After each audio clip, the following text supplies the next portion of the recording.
আমার গলার হারটা নিয়ে গেছে। ইসলামপুর শহরে দিনে দুপুরে সোনা পরিষ্কারের নাম করে পরপর দুই বাড়িতে ঢুকে সোনার চেন নিয়ে চম্পট দেওয়ার অভিযোগ। কয়েক ঘন্টার ব্যবধানে একই কায়দায় পরপর দুটি ঘটনায় চাঞ্চল্য ছড়িয়েছে শহর জুড়ে। শনিবার ইসলামপুরের KMC মোড় এলাকায় এক বৃদ্ধা বাড়িতে একা থাকার সুযোগে বাইকে চেপে দুই ব্যক্তি সেখানে আসে বলে অভিযোগ।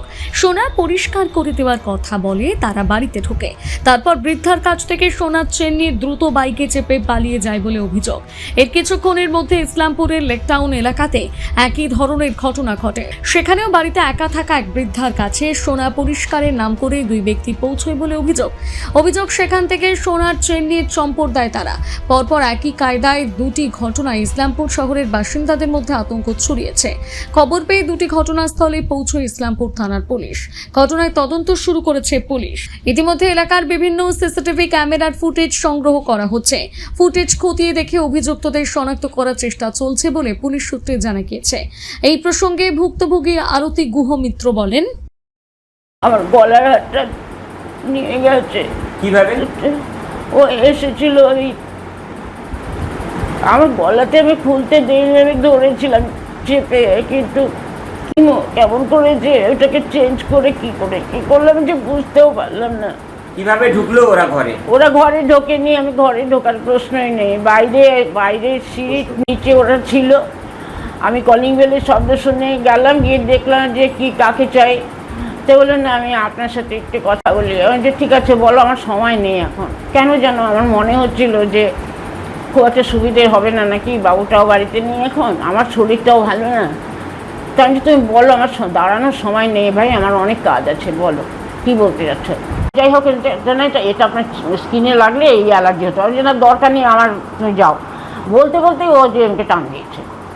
ওদের টানের ইয়েটা অতটুকু টানে তো খোলার কথা না, যাই হোক টানটা দিয়েছে এটা হাতের মধ্যে নিয়ে নিয়েছে। আমি তো নিলে কেন এটা? না আপনার হাতে দিচ্ছি। আমার হাতেই দিয়েছে চেনটাও, ও কিন্তুই করেনি, হাতেই দিয়েছে। যখন হাতে দিয়েছে আমি একবার ভাবলাম কিন্তু যে নিয়ে আমি সরে আস না। তারপরে ও চেনটা এরকম আমার হাতে দিল, দিয়ে এই পাউডার একটু কী দিল, এরকম করে নিজে করলো। তবে বলো কি যে একটা কাগজের এই পেপারের একটা কর্নার কাটা আর কি একটুখানি, ওইটার মধ্যে এই চেনটা ওইটার মধ্যে ঢুকালো আমার সামনে, চোখের সামনে চেনটা ঢুকালো। ঢুকিয়ে এরকম করে ফোল্ড করলো, করে এই যে প্যাকেটটা নিয়ে গেলেন উনি, ওই প্যাকেটের মধ্যে এরকম করে সরিয়ে ওর মধ্যে এটা ঢুকালো আমার চেনটা।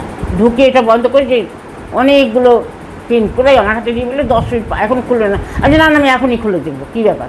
ওর সামনেই আমি খুলতে গেছি, হাত চেপে ধরেছে। না আপনি 10 মিনিট পরে খুলে না দেখবেন, মানে 10 মিনিট ওরা চলে যাবে। তা আমি তা সত্ত্বেও আমি একটা খুলেছি। আমি দৌড়ে ওই যে ওখানটা আসছি, দেখি তো এটা খুলে কেন। ওরা যেতে আমিও তো দৌড়াতে পারবো। টান মেরে খুলে ওই যে দুটো খুলে দেখি যে এটা ওইটার মধ্যে যে দুটো পাথরের দিয়ে। দিনে দুপুরে একই কায়দায় পরপর দুটি ঘটনায় শহরের নিরাপত্তা ব্যবস্থা নিয়ে প্রশ্ন উঠতে শুরু করেছে। এই প্রসঙ্গে আরও দুই ব্যক্তি জানান, আমি 12:30টার দিকে বাড়ির থেকে বেরোই আজকে।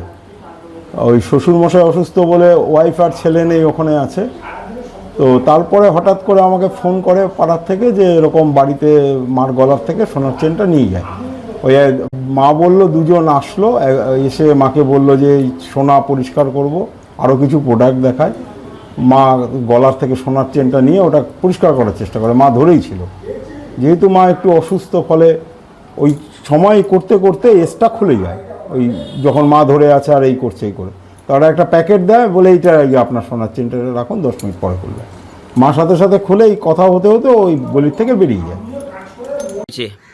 ঘটনা তো আমি পুরোটা জানি না। তো ইসের দেখলাম মাসিমা যখন আমার এখানে আসলো, এসে আমাকে বলছে যে আমার দিলীপ আমার গলার হারটা নিয়ে চলে গেল, এক্ষুনি নিয়ে গেল। লোকটা মোটা করে একটা সিনিয়র ছিল, ভিআইপি। হ্যাঁ, আরেকজন লোক বলে ওই সে রোডের সামনে দাঁড়ানো ছিল। হ্যাঁ, তারপরে ওই কিছুক্ষণ পর আমাকে বললো যে দেখো আমার এটা নিয়ে গেল, ধরো তুমি লোক পাঠাও। তখন আমি মিস্টুইটারে পাঠাইলাম। সিসিটিভি ফুটেজের সূত্র ধরে শেষ পর্যন্ত অভিযুক্তরা পুলিশের জালে ধরা পড়ে কিনা এখন সেটাই দেখার। ইসলামপুর থেকে বিশেষ প্রতিবেদন, নিউজ টুডে।